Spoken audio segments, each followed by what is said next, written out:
Entre trabajadores, episodio número 4. ¿Me puedo negar a cumplir una orden de mi jefe?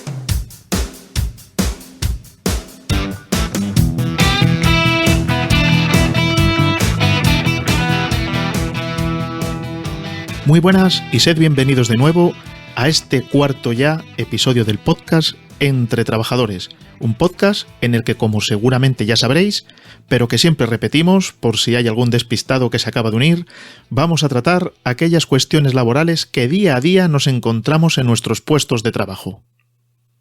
En este episodio de hoy vamos a hablar de un tema con cierta complejidad ante la interpretación que puede hacer cada cual, y entiéndase aquí la empresa, el trabajador o un juez, de las situaciones que se puedan dar. El tema en cuestión es qué hacer ante una orden empresarial, es decir, una orden que nos da nuestro responsable, que nos pudiera parecer de dudosa legitimidad. Lo primero que debemos de saber es que la orden no puede venir de cualquiera, sino del empresario o de cualquier persona en la que éste delegue, como nos dice el artículo 20.1 del Estatuto de los Trabajadores. Y aquí cobra importancia lo que decíamos en el episodio 1, titulado Primeros días en la empresa, donde hablábamos de la importancia de conocer el organigrama de la empresa y la cadena de mando que nos afectaba. Os invito a que escuchéis el primer episodio de este podcast para que os quede más claro este tema. Una vez que sabemos que la orden viene de alguien que tiene la potestad para darla, nosotros debemos conocer lo siguiente. Punto primero. Tanto la Constitución española como el Estatuto de los Trabajadores recogen que el empresario tiene legalmente atribuida la facultad de impartir órdenes e instrucciones al trabajador, y el trabajador debe obedecerlas.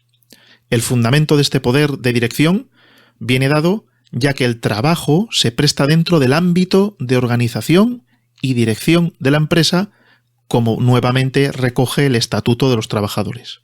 Debemos decir que aunque este poder es amplio, no es ilimitado. Tiene que someterse a los límites legales.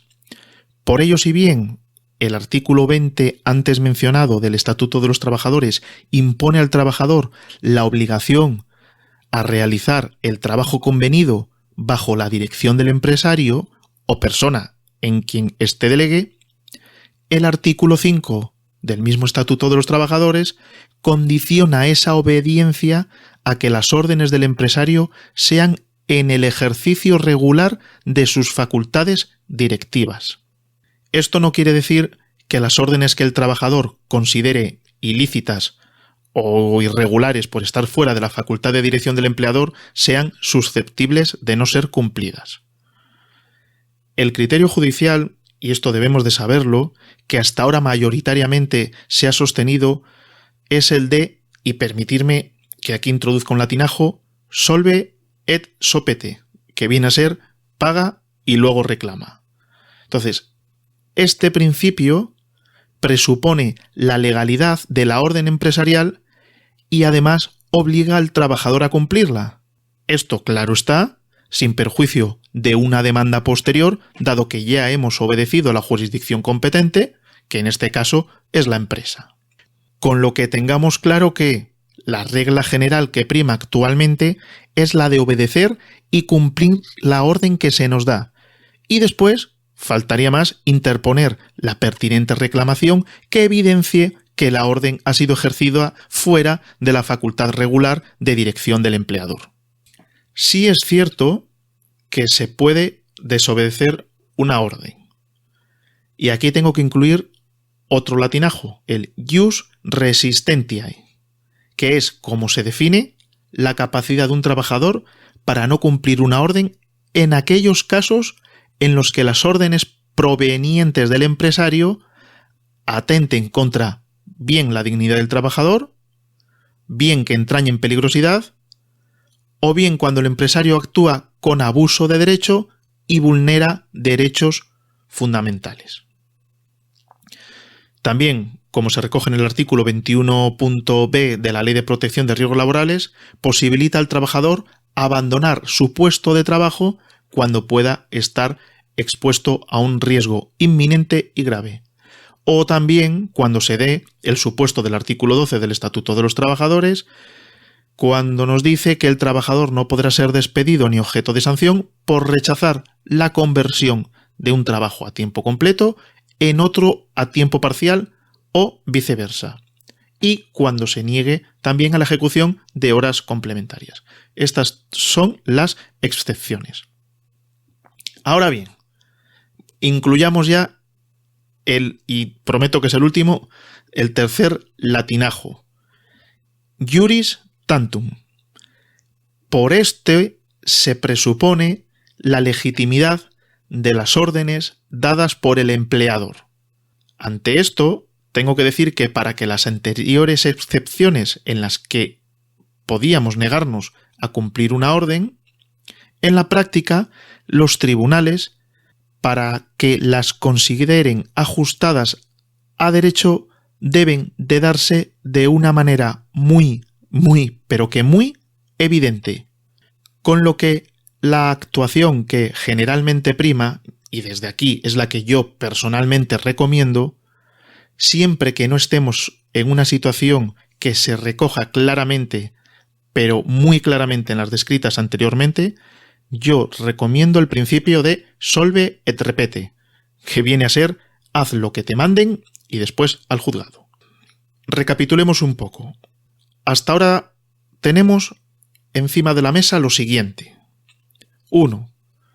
El trabajador solamente resulta obligado a cumplir las órdenes empresariales emanadas del poder de dirección. 2. La orden empresarial goza del iuris tantum, es decir, que se le presupone como legítima, a priori. 3. Con el fin de evitar una sanción, aunque el trabajador entienda que una orden puede ser irregular, no debe de ser desobedecida.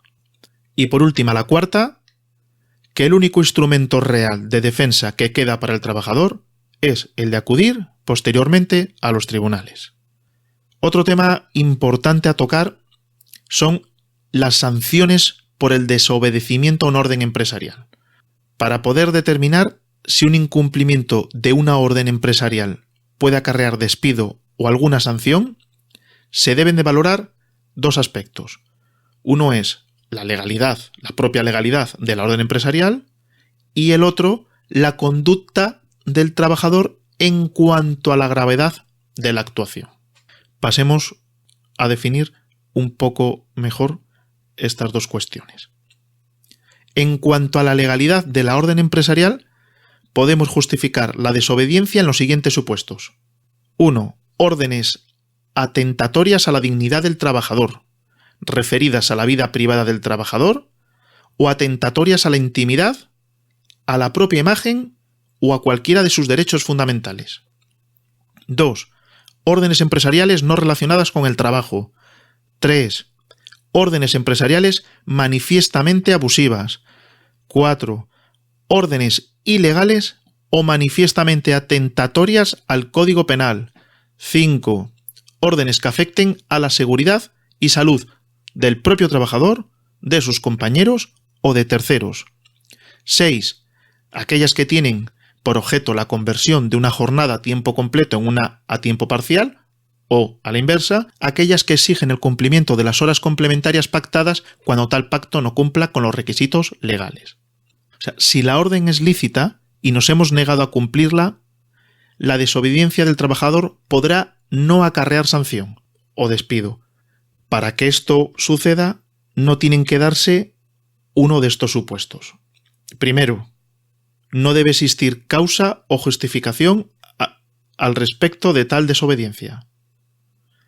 Segundo, el incumplimiento debe de ser grave, entendiendo como tal gravedad aquella voluntad manifiesta de enfrentarse al empresario. Y tercero, debe concurrir en el trabajador el requisito de culpabilidad, entendiéndose esto como cuando las consecuencias de la conducta desobediente son imputables al propio trabajador, ya sea en virtud de dolo o de negligencia. En este caso, y dependiendo si se dan alguna o todas de las circunstancias que hemos nombrado, los tribunales vienen aplicando la teoría que se denomina como gradualista, que se basa en los preceptos antes mencionados y en cuestiones como tiempo de prestación de servicios en la empresa, perjuicio económico sufrido por la empresa, existencia de otras sanciones anteriores, por las mismas causas o por otras, etc. Para resumir y finalizando ya, sabemos que no hay un criterio claro delimitador para las órdenes empresariales. Los tribunales prefieren el cumple y luego reclama al directamente no lo hago. Y además queda en manos del juez totalmente el decidir si una orden es legal o no. Por ello, mi consejo es el de que a no ser que tengamos muy claro, pero de verdad muy claro, que una orden es ilegal o ilícita, cumplámosla y a continuación, por supuesto y faltaría más, reclamemos daños y perjuicios.